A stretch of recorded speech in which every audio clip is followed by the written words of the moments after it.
Paris, porte de Versailles. Il y a foule aux abords du parc des expositions. Les badauds se pressent pour visiter la grand-messe parisienne de la marque à la pomme, Apple Expo.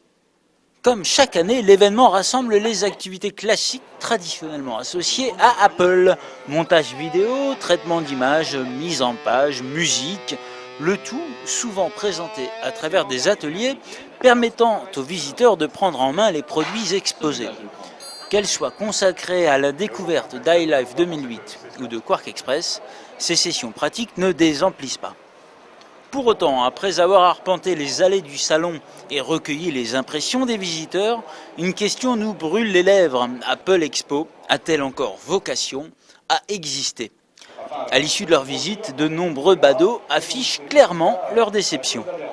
En dehors de la vente de matériel et du côté de l'intérêt au prix du matériel, en dehors de ça, si vous voulez, ça devient. On a perdu le charme du salon tel qu'il existait il y a 4-5 ans. Je trouve que c'est pauvre, ça fait plusieurs années que je ne suis pas venu et c'est assez désespérant. Tout le monde l'attendait, il avait été annoncé à grand renfort d'effets de manche. La planète ne vibre que pour lui. Lui, c'est l'iPhone, incroyablement absent du salon et source de nombreux grincements de dents. Même son de cloche pour l'iPod Touch, l'autre grande nouveauté du moment chez Apple, mais présentée avec les mêmes précautions que s'il s'agissait des bijoux de la couronne. 2 exemplaires seulement offerts aux yeux du public, on y pose les doigts sous surveillance et impossible d'en acheter un et de repartir avec. On est déçu de l'absence de l'iPhone et de l'iPod Touch. L'iPod Touch est présenté. Il est présenté, mais bon, déjà il n'y en a que 3 ou 2, j'ai vu, et il n'est pas dispo. Alors ça peut être pris comme une déception pour les fans, effectivement, il n'y a pas l'ensemble des innovations attendues, très certainement des problèmes d'organisation plutôt entre l'opérateur et Apple. En cherchant bien, on a tout de même réussi à dégoter le fameux iPhone. Pas chez Apple, mais sur le stand Bose. Pour les visiteurs frustrés, séance de rattrapage, profitez-en, ça dure 15 secondes.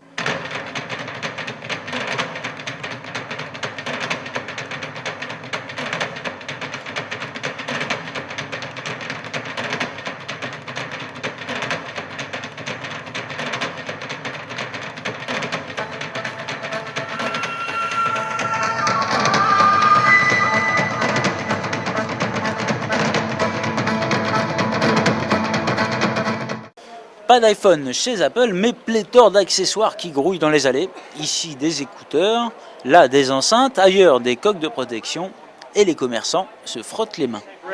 Some iPhone cases, and what we found is that we only brought with us about 100 cases, 110 cases, just as maybe to show people. In the first 2 days we sold out, purely because the demand is so high for the iPhone. People have so many iPhones in Europe already, and they're buying cases. But what is also interesting, they're buying the case, and then they'll buy the phone afterwards. So that shows the power of the Apple brand. Le pouvoir d'Apple repose aussi sur ses systèmes d'exploitation. On attendait la présentation de Léopard, là encore, c'est un coup d'épée dans l'eau. Les explications de Stéphane Dubreuil. La vraie question, c'est autour de Léopard qui est en fait le vrai fer de lance d'Apple, qui risque de contrer en fait Microsoft avec son système d'exploitation qui s'appelle Vista, qui aujourd'hui a fait un lancement qui est plutôt mitigé, on va dire. Donc il n'est pas impossible aujourd'hui que Léopard et Apple aient voulu en fait garder une certaine confidentialité sur les dernières innovations qui sont en train d'être incluses dedans. Pour surprendre le marché, il faut savoir qu'aujourd'hui Apple annonce plus de 300 nouveautés dans ce système d'exploitation.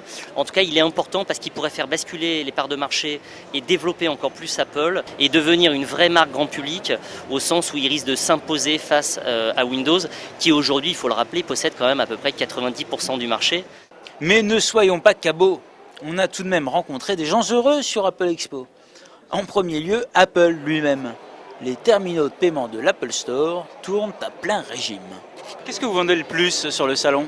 Les ordinateurs, et notamment les iPods, et surtout l'iPod de dernière génération, l'iPod Touch. Finalement, l'Apple Expo, c'est un grand Apple Store ? C'est un grand Apple Store et c'est surtout un grand centre de démonstration, ce qui permet aux gens de pouvoir voir nos produits, poser quelques questions s'ils en ont besoin, et découvrir également nos produits. Les professionnels ne sont pas en reste, à l'image de Marc Verwicht de Reva, l'éditeur d'une solution de GRC pour Mac.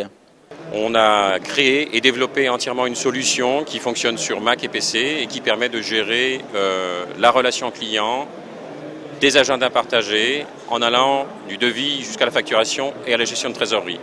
Régulièrement, on touche 50% de nouveaux clients à chaque fois qu'on vient sur Apple Expo. Et cette année, apparemment, est encore plus satisfaisant déjà depuis quelques jours que l'an dernier. Revenons à notre question initiale. L'Apple Expo a-t-elle encore vocation à exister? De nombreux bruits de couloir évoquent la disparition prochaine de l'événement. Arguments à l'appui, la taille du stand Apple diminue d'année en année, le groupe ne réserve plus d'annonces exclusives à l'événement parisien et prévoit en outre d'ouvrir un Apple Store à Paris. Stéphane Dubreuil se veut cependant plus nuancé.